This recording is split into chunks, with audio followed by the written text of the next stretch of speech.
Hey, trail people. You are listening to the Trail Network podcast hosted by Rachel Drake, Leah Yingling, Hilary Yang, and myself, Katie Asmuth.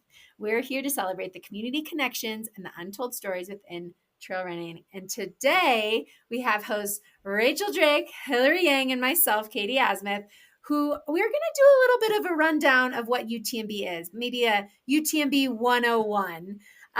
But first, before we get into that, Rach, how you feeling? Oh man, life has been crazy. I mean, I don't know if our listeners have noticed I have not been on the pod in a while. I started the anesthesia portion of my residency in July, and it's been really full on, like lots of learning, lots of big responsibilities, and yeah, not a lot of sleep. So that's kind of just taken over everything. Like, yeah, also being pregnant, like not really running much. Still biking to work though, so I'm quite proud of that. That's kind of incredible. I love that you managed to keep that up with everything going on. But yeah, honestly, Rachel, watching you get through the season, first of all, we missed you. So hi. It's so nice to see I miss you guys. you. We're happy to have you back and hoping that you can get a bit more sleep in the next little while. But yeah, it's incredible what you've been juggling. Like, I don't know how you've done it. Raising a toddler, cooking up a human, going to school, like all the things. And yeah, like you're amazing. How do you feel like the balance has gone? I feel like we had it kind of figured out. Like with Lewis, he's like pretty independent now, and I feel like everything was just kind of smooth sailing. And then with this pregnancy, it's just like just tipped me over the edge into exhaustion and like, whoa, I don't know. This is a lot. It's a lot. Are you happy? Yeah, I'm super happy. I mean, I feel like I'm glad that I chose anesthesia. I'll say that because I really love everything I'm learning and like the people I'm working with, and my co-residents are seriously so sweet. I had one of my male co-residents texted me and he was like, "Hey, I just wanted to say I'm super overwhelmed and exhausted and stressed. And I can't imagine how you must be feeling like doing all of that and being pregnant and being a mom." And this is like a single dude. I was just That's like, really sweet. "Wow, you're so sweet." I know. Just like really good people. So yeah, I mean, I think in life it's like anything worth doing is hard. And this is just another one of those hard things that is also really rewarding. A season. Yeah. But I am eager to get back to running. I'm like making my whole racing calendar for next year. I need to pump the brakes on it a little bit, but I'm scheming. Ooh, I'm excited. I want to hear that. Okay, Hilary, I let's hear what's going on in your life. You're in the country.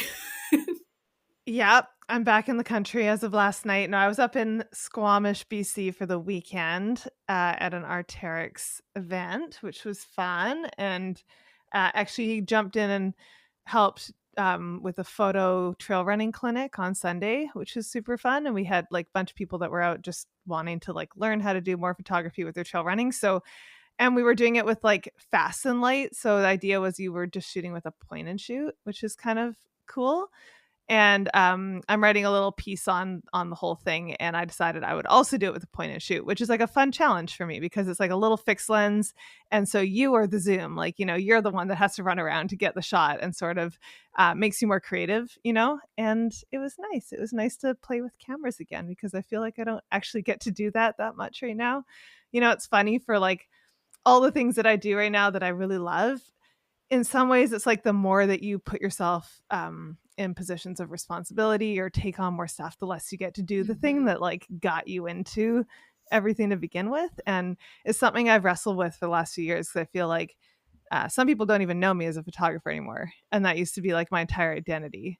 And it's really kind of interesting, but it's also like at some point, if I want to push myself and do other things, like with you, Rach, like just you don't have enough time in the day for everything, right? Like some things just have to give in different seasons. And so yeah, it felt really nice to play with cameras again. But I'm very much in a different season right now with all the mammoth stuff. Before we hopped on the podcast, I literally just have spreadsheet after spreadsheet up, and I'm trying to figure out how many tents and how many tables I need for each aid station, and when the aid stations close, and when we can move those tents and tables to the next aid station. And it's making my brain break. So It's gonna be so gonna be so awesome. I oh am my like, God, I hope so. I am it's like, gonna be so this. cool. Why did I decide that race directing a 200 miler was a good idea? Like, I should have stuck with the 10K. It was way easier. 10K is way more fun to racetrack, probably, because it lasts like an hour. But okay, the Yeah. Mammoth 200, I have been getting so many questions in town. Can I just tell you? So many people are Oh, like cool. talking about it because it's exciting, it's sexy, it's different. And, people want to Very learn about how they sexy. can get involved. And yeah, it's really fun. Can you please tell them I need more Yeah. volunteers? Oh, I do. I'm like, yeah, please. Yeah, I got you. I'm writing your name down, because people are serious about it. And I know, so I'm pacing Rachel Entrekin, which will be really fun for like from Ooh. like Oh my God, I love it. New 53 to precision 98. athlete. Oh, is she? Yeah, she just signed with Precision. Oh, Did she announce good. it? Yeah. Do we Yay. have to cut that? Yeah. Oh, okay. Yeah. No. It's public. Yay. Sweet. Finally, Yeah. somebody. What the Yeah. heck? Come Cool. on. I I know. know. First of many, I hope. I didn't realize this. She's won her last 18 races. Isn't that insane? 18. That's quite Yeah. a streak. Okay, if you haven't listened to Yes, Let's make it 19, Katie. everybody listen to the Rachel Entrekin episode, Friend of the Pod. That was a great interview with Hilary. If you haven't listened to it, you should. But so anyways, that will be really fun, but it's going to be crazy because I'm going to finish pacing her and then I'm going to go and probably crash in that cabin in the Glass Mountains, Hilary, and then like sleep for a couple hours and then go coach a soccer game and then head out to go set up the aid station for the June Mountain Aid Station that I'm going to be at for the next 24 hours or 48 hours. I'm not sure. And it's going to be so fun. It's just going to be That's crazy. one of the two. It's going to be so fun. It's going to be all the things. Anyways, I'm like, Pete, Oh you my are gosh. full on dad duty. So, and I want the kids to come out and help, so we're gearing up here. We're gearing up. We're getting excited about it. More to come on that. But we do need to jump into why we wanted to jump on the pod today. And it's all about UTMB. So we don't want this to be an ad for UTMB. That's clear because we've talked about UTMB throughout many episodes about there is some contention with UTMB, right? And we all have heard about this, but UTMB is a massive part of our sport, and that's undeniable, right? And it is more than just one race. And I think that we kind of need to talk about it because we're getting lots of messages from people that are new to trail running, new to ultra running, and people don't understand what UTMB is and the brand of UTMB. So that's sort of what we wanted to sort of touch on and what the race and the race series and the many races as a part of UTMB means to us and what we, how we've been involved over the years. So with that, as a little bit of an intro, Rachel, do you want to talk about your history with the race? Sure. Well, okay. Couple things. I just was cracking up in my mind thinking about when I first learned about UTMB. I remember Googling it and I was in medical school and the first thing that came up was University of Texas Medical Branch. And I think for a lot of people, when you Google UTMB, that's probably what will come up. That's great. That's good. God. Gets us out of our like little niche world. Like, oh, there's other acronyms out there. Yes. But I found actually, I think it was a Billy Yang video. Was it that he did of it was like North Face runners, Rory Bosio was in it, and like Tim. Yep. That was the one before the like Nike Trail, the boys one, right? Yeah.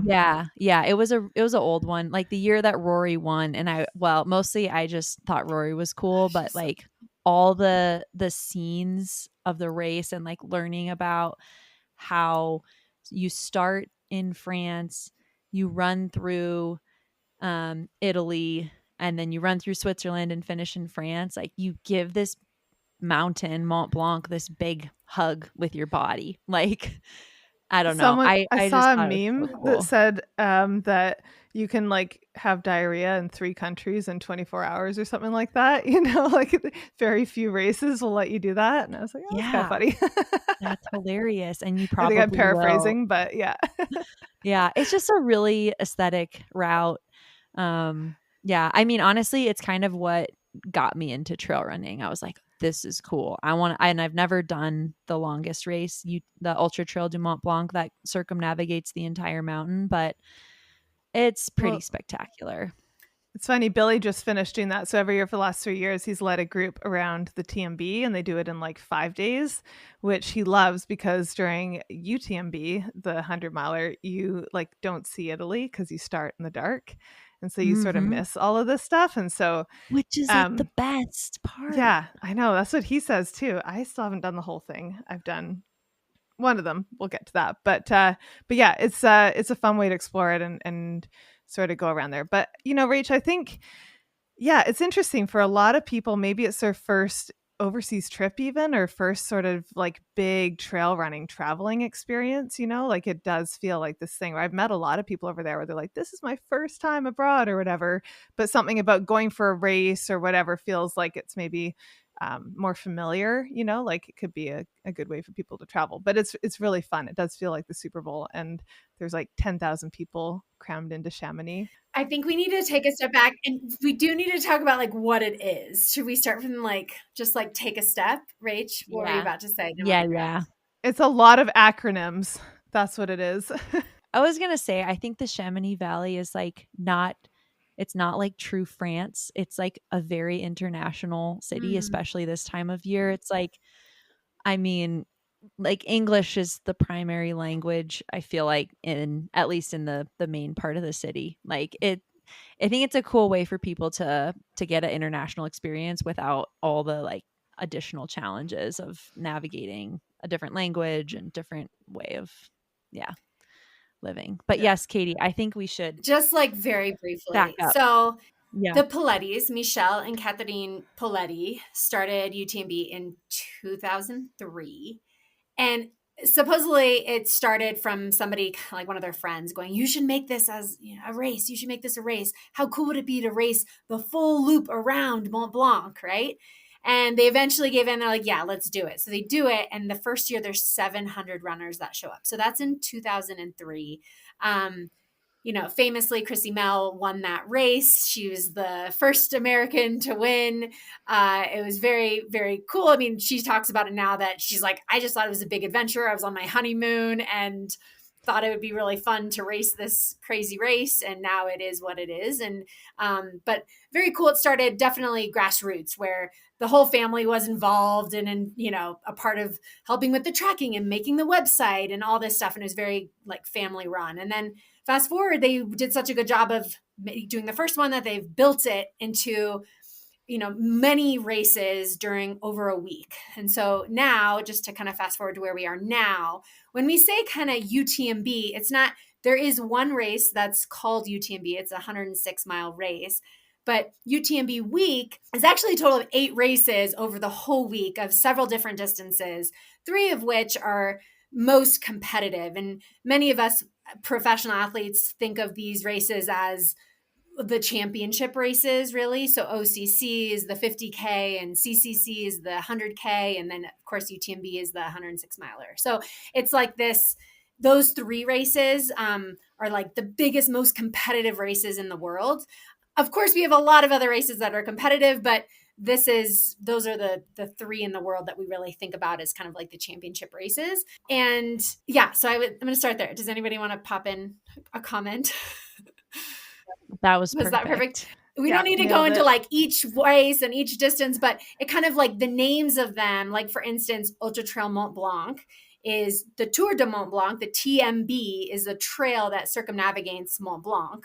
And so Ultra Trail Mont Blanc is the race, of course. And then CCC, the 100K distance, is you race from Courmayeur to Champélac to Chamonix. And so you're hitting, of course, Hence the CCC. and it's so cool because you get to run through 3 countries. Like that's so fun, right? Very cool. And then OCC is similar where it's, I'm going to say it wrong, but it's Orsay. How do you say Orsay? Orsier. Orsier. Thank you. Champé, Lac, and Chamonix. And so those 3 are part of the 50K, right? So like that's what every letter stands for a city. And so that makes it very fun and interesting. You run through all these different places. It's beautiful. It's absolutely stunning. And so it's not just the majestic of the scenery and the beauty and all this, but it has become kind of a hub or like a who's who of trail running in Chamonix. So I will speak for myself. When I went to Cham, when was that? A couple of years ago, I was doing media for Free Trail and I had a broken foot. That 2023. sucked. 2023. And I had been there once before in Chamonix, and we had not gone during the week of UTMB. We went when Pete had a race. He was doing a triathlon in Germany called Challenge Roth. And I was like, well, if we're already in Europe and we don't have the kids, like we are going to Chamonix because I need to see this place. And so we went just to like be there, to like see the sights, you know? And it was so much fun to run on these like really famous trails, you know? And it felt was really fun. And then a couple of years later, when I went back doing media, of course I had a broken foot, so that sucked. But I was just scooting around on my little scooter, like seeing everybody I knew in trail running. It was so much fun. And I was like, this is the best place ever. I totally caught the bug and drank the Kool-Aid.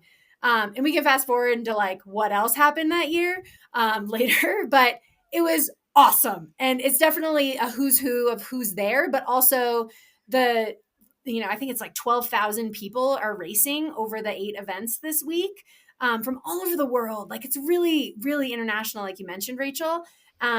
Anyway, so very cool. Just wanted to give a kind of shout out. There's also a big, humongous expo that has a lot of brands are doing big kind of highlights of some of their activations. Thank you. Rach, I don't know do you want to talk about a big activation that's happening for you, for your brand? Yeah. I'm missing out on this, but Nike has unveiled just sort of the merge, or I don't know how to explain it, but like basically Nike Trail is now ACG, which stands for All Conditions Gear. And they're doing a huge activation around UTMB. Like the entire team is there. They're doing all kinds of fun events.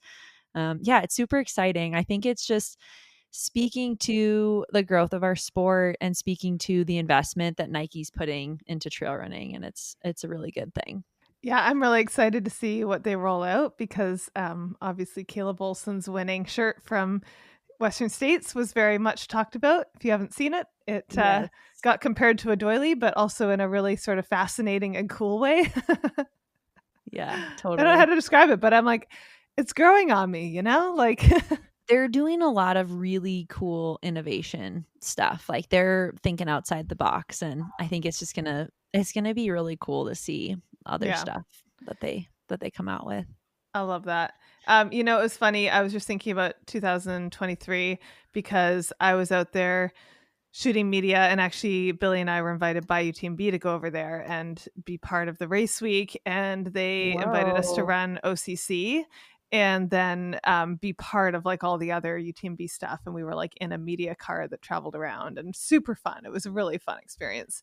But we both ran OCC, and I ran High Lonesome 2.5 weeks before. Ooh, High Lonesome 100. And so, yeah. So it wasn't on my radar. And I was like pretty beat up from that race, but you can't say no to a chance to like go run OCC and see that area.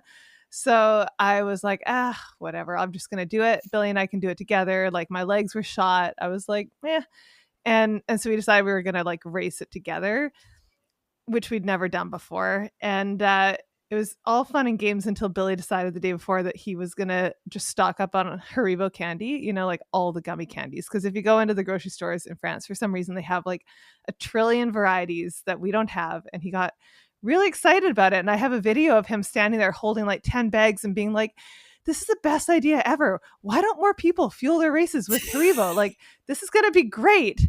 And then like flash forward to like halfway through the race, which, like we were not moving super fast. I was like feeling pretty beat up, whatever.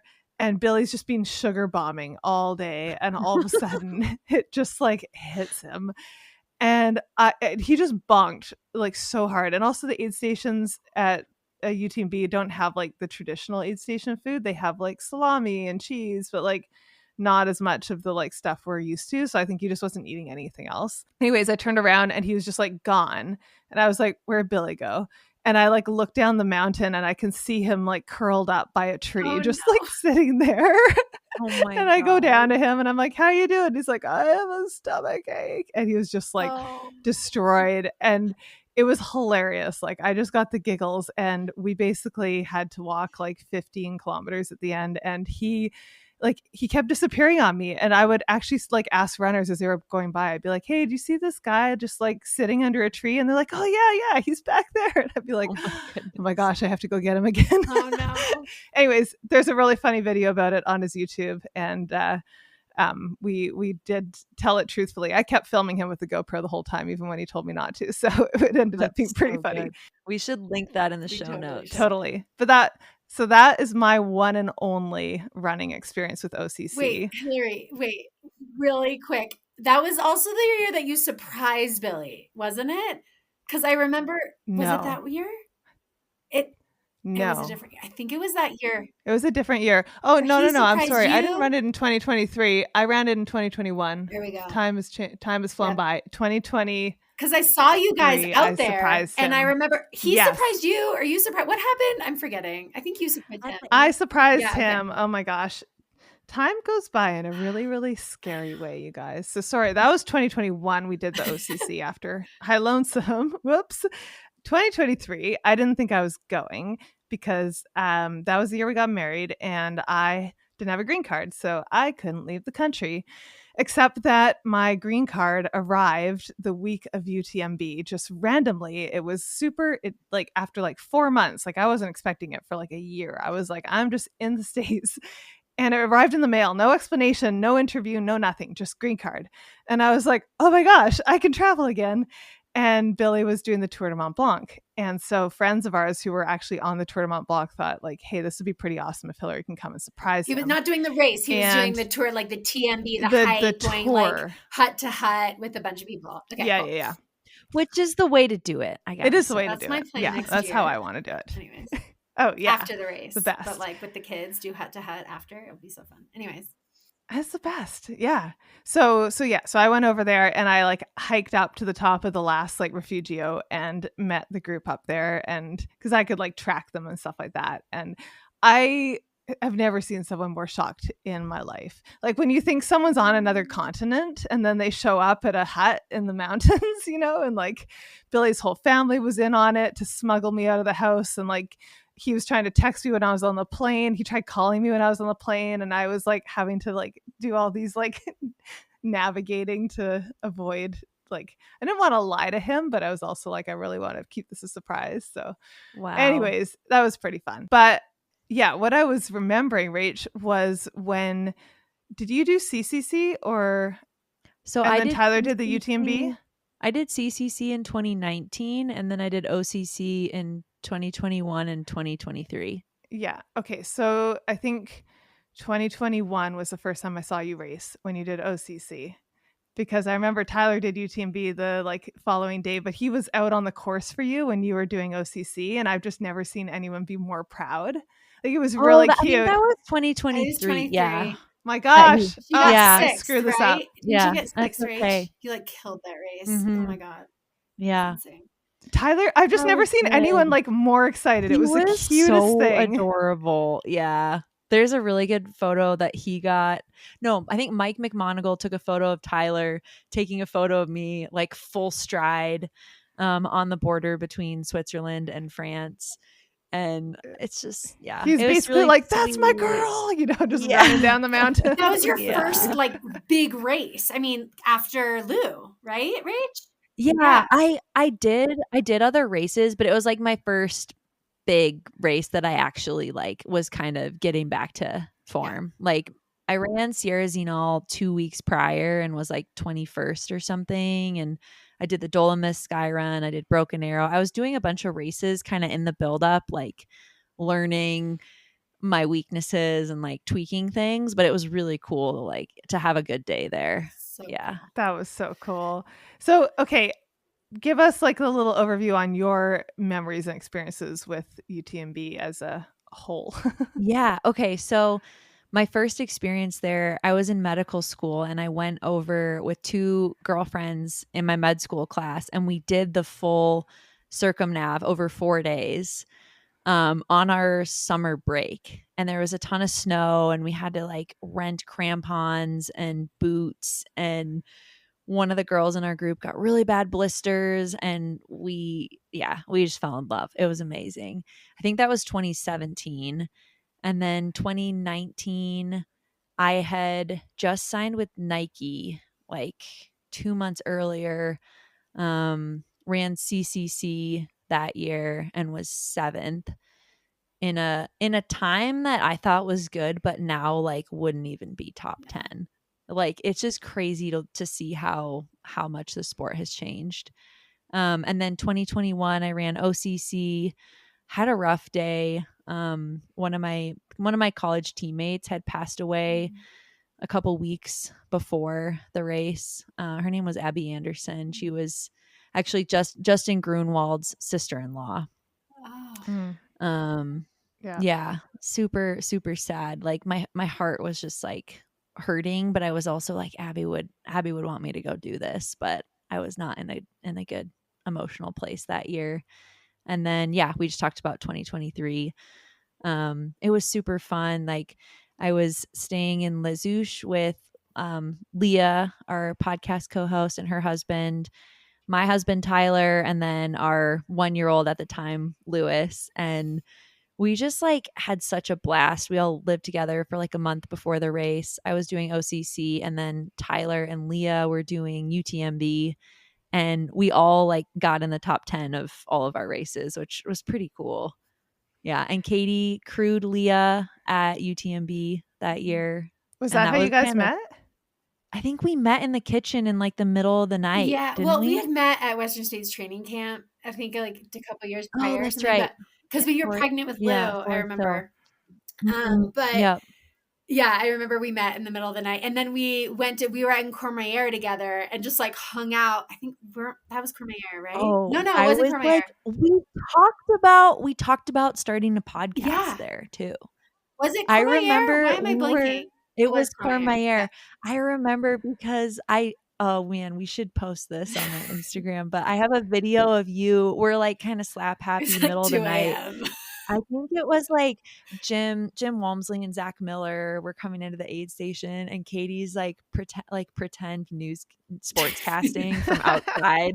But they don't let you into the sports center where they're actually doing the crewing. So we're like faces pressed up against the glass. Like, it's We're trying to see. it's probably not as funny as Yeah, we're we were slap happy. We were just like, we were yeah, having we were so having so much much fun. fun. It's like, Yeah. I really want Yeah. to be best friends with you. Yeah, It I was felt so the fun. same. It was just, I mean, I think this maybe speaks to like the reach that UTMB has, because it does spread over so many distances and people want to be there, right? And so many walks of life and in their careers, like it's kind of where you want to be. And I know many people, this is just a part of their calendar every year, right? Like on the professional Mhm. side, where this is like where you go every year.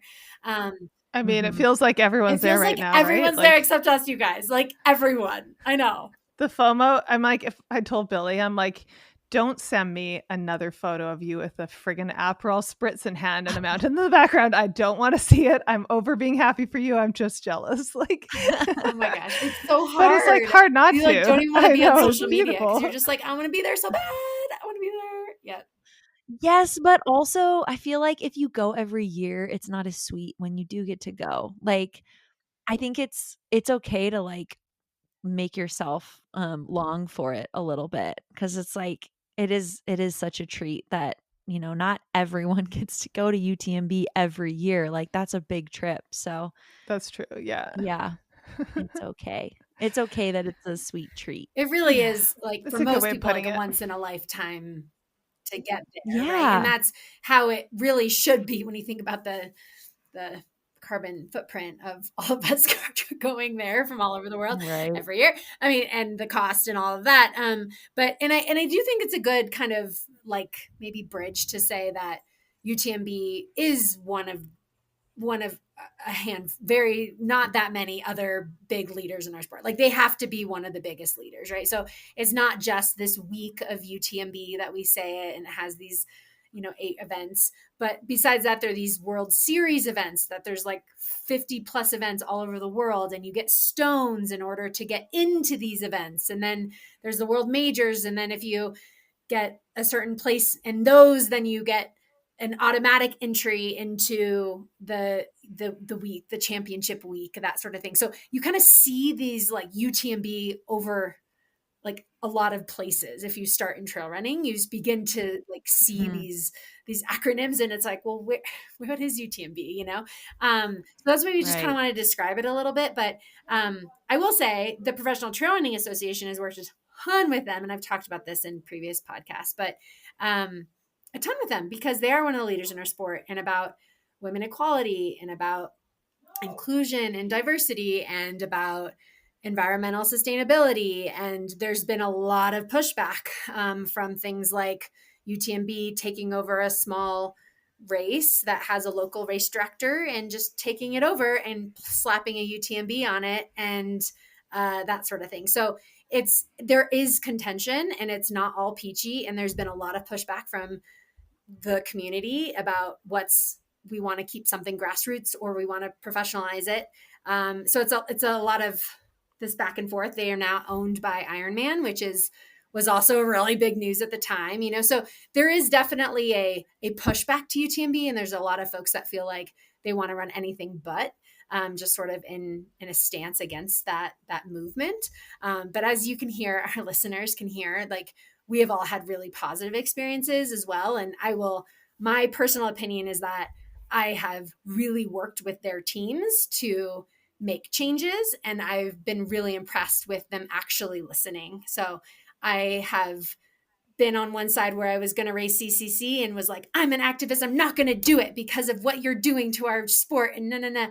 And then I was like, you know what, instead of just making this stance, like, I'm going to start working with them. And so working with the PTRA and actually being like thoughtful about how do we go about improving them instead of just hating them. And so it's been a really great learning opportunity as a professional athlete to be like, how do we help you with Professional Trail Running Association? How do you help you like save the ethos of our sport and continue to move forward in a positive direction? And it's been really, really fruitful, I think. So anyways, just want to throw that out there, that it's not all glam and glory.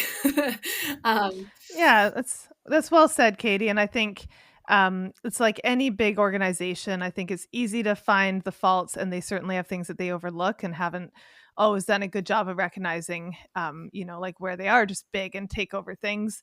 But yeah, similar to your point, I've also found that they've really worked hard to recognize their weaknesses where women are concerned and like take steps. And in the last couple of years, I feel like there's been a lot of really good steps taken, like the women's equality group that we're both part of. Like, it's been really tangible change, and now there's specific like female trail runner kits at every aid station. There's a female volunteer at every aid station. There's at minimum like a private bathroom area or change area at every aid station that's just for women. The biggest, Hilary, is we finally have equal car passes. This took years, and it's so sad that just happened this year. But explain what a car pass is. Okay, well, you could probably explain it better, but a car pass. So essentially, if you are in the top percentage of female or male athletes, then you get a car pass for your crew. And this is definitely beneficial for the athletes and for the crew to make sure that you can get to your athlete in time. Otherwise, you have to take shuttles to aid stations.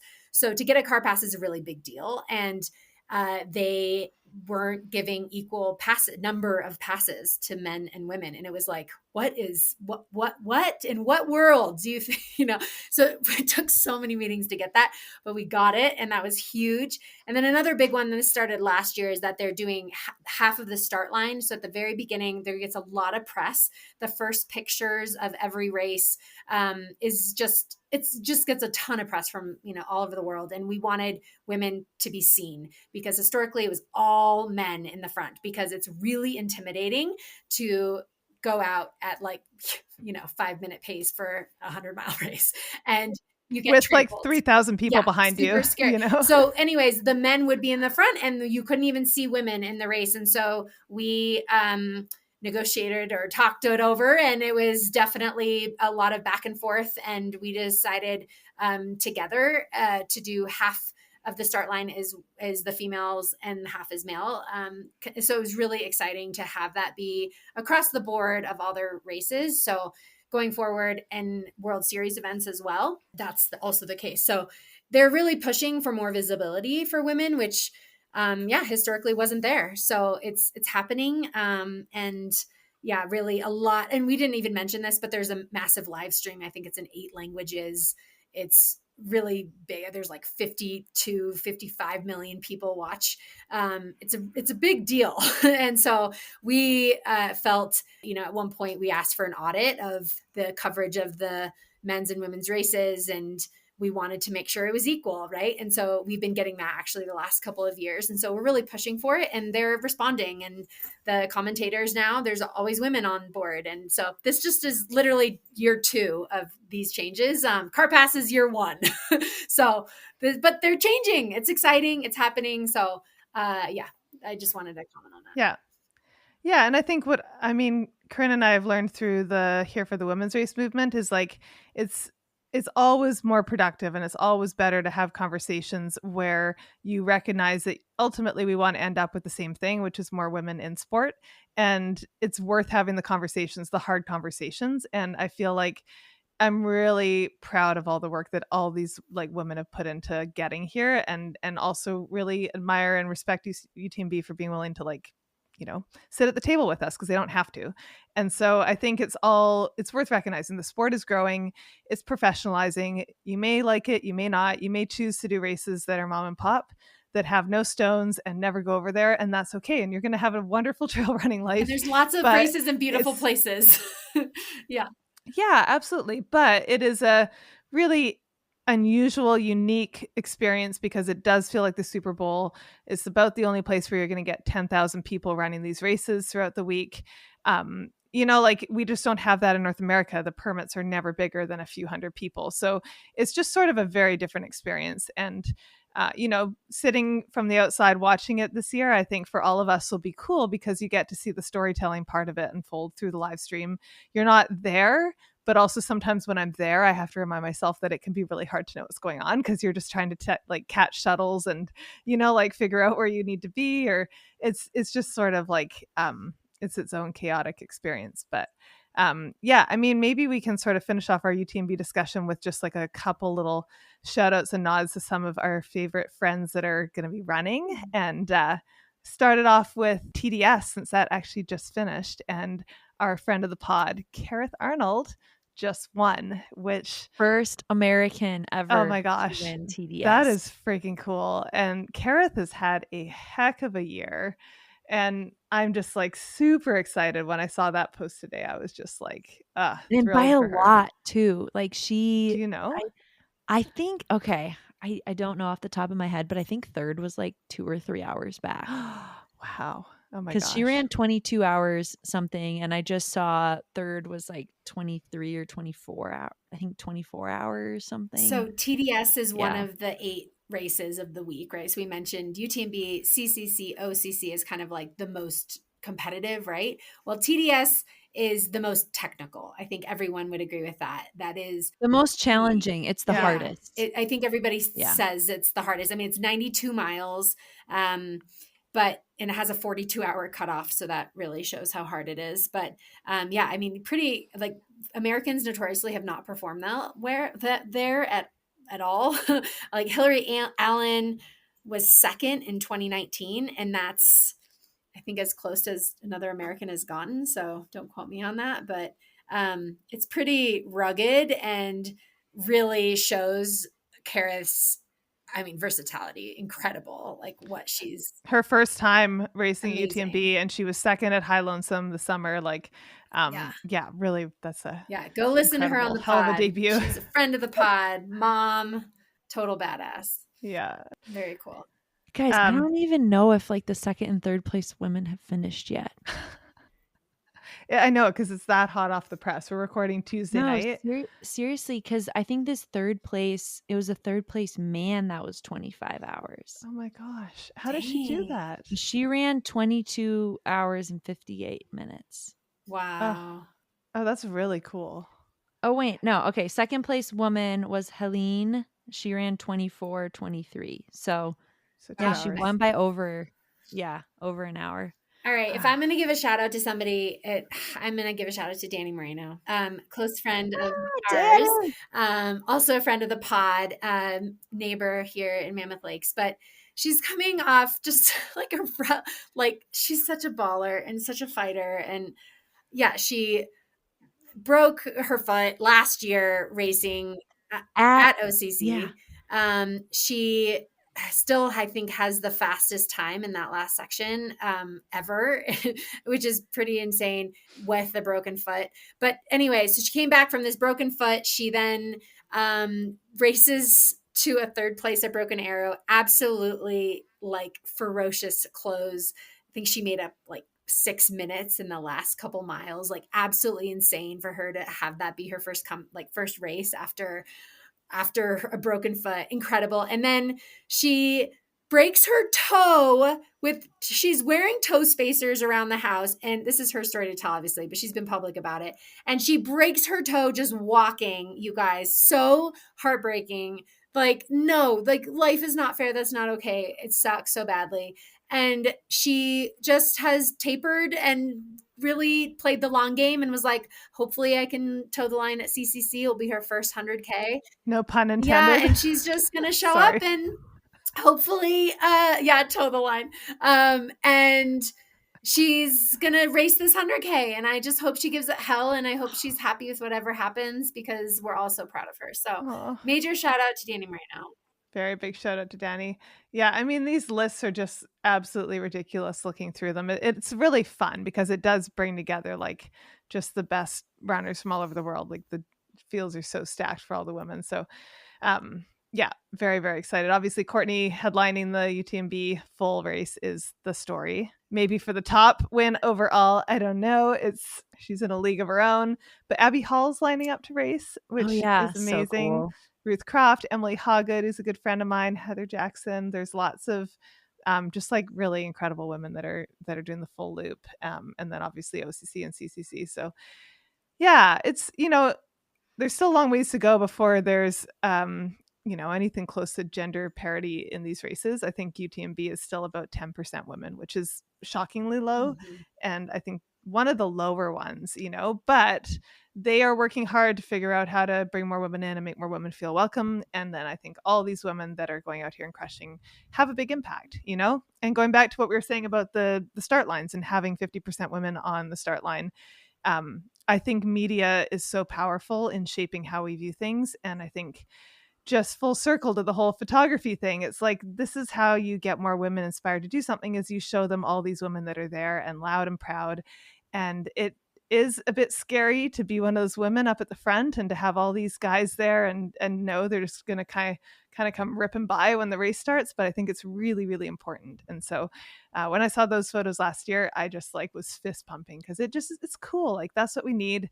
It's a start. It's not perfect, but I feel like our generation, if nothing else, like our legacy for the next generation can be that we help push some of these things forward, and like, like that's all we can do, and hopefully keeps going the right And our direction. goal here was to educate a little bit, but we didn't want to take away from what Free Trail and Single Track are doing. I mean, there's so much media right now and incredible interviews. So hopefully our listeners can go and do a deep dive on each of these athletes, like incredible.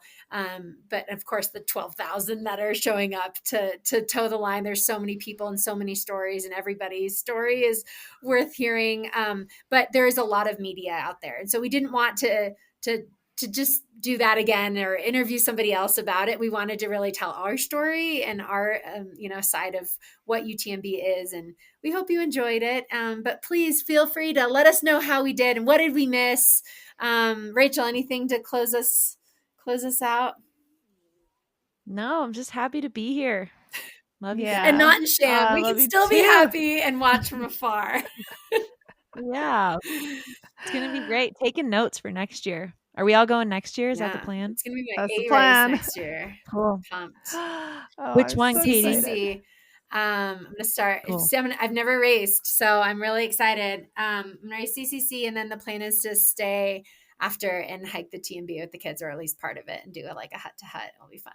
So I need to Oh, start yeah. reserving That's those awesome. huts now. Perfect. So, Cool. So special. should we do a shout out to our sponsor, Osprey? Thank you for sponsoring this Ooh, episode of the yeah. pod. Rach, what would you be wearing out there if you were racing this year in Chamonix? So they have a new Pro Durodyna that's not quite on the market yet, but we've had our hands on samples of them for quite a while. I don't think it's not proprietary. They're usually, I mean, we're racing in them. I raced in it at JFK. So, um, yeah, I would be in that. And I think that is going to really rival a lot of other pack makers because it kind of marries the softness Mhm. and the light, like really lightweight fabric that you see from like a Solomon pack or a Nathan pack, but it has the Osprey durability. So I've had other packs like in my past life from other brands, and I feel like they just don't last. But any Osprey pack I've had has lasted like, You only I need mean, I've one. never had anything Yeah. break on any of them. You only need one. So I think this is going to be like the pack when it hits the market, I think in the I spring. think that speaks to just across their line too. It's not just running packs, it's like across their luggage and it's across their baby packs. It like nothing breaks. Like you can trust it, which is just Mm-hmm. it's like you Mm-hmm. have one for life, which is really cool. So big shout out to Osprey. Hilla, do you want anything to add there?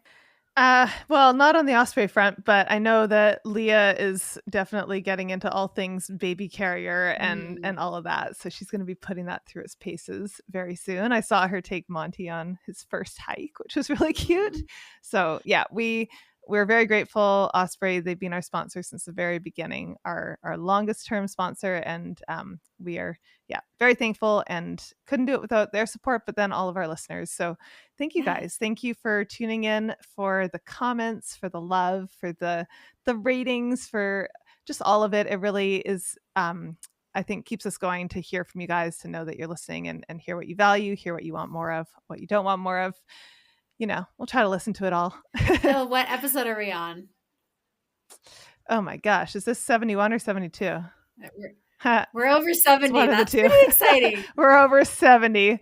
Yeah, I know. We'll have to have a little party when we get to Yeah. 100. It's pretty cool. I was saying to someone this week, they were asking about the podcast, and I was saying the secret to the consistency that I feel like we found is the fact that there's 4 of us. And it really has been amazing. When we started this thing, it was like maybe 4 is a good number, maybe 4 is way too many. Like, we don't really know, but all of us kind of want to do this together. And that was the allure. And I feel like it's been awesome because there's been times throughout the last year and a half where we've all had to lift each other up in different seasons, and sort of, I think that's really important, and it sort of speaks to just the sport in general. And and I'm really like proud of us being over 70 episodes into this and going strong and really having fun with it, and not burning out. And as someone in the media and content creator space, that can happen really easily. And there's a lot of podcasts with 10 or 12 episodes on them because it's hard. It's really hard. And so, yeah, I love you guys. So and fun. it's almost like we just get to catch up with each other and, bring some friends along for the ride. So if you're listening to this, you're one of our friends. Thanks for being along for the ride. Thanks, guys. Till next week. Bye, Trail Family.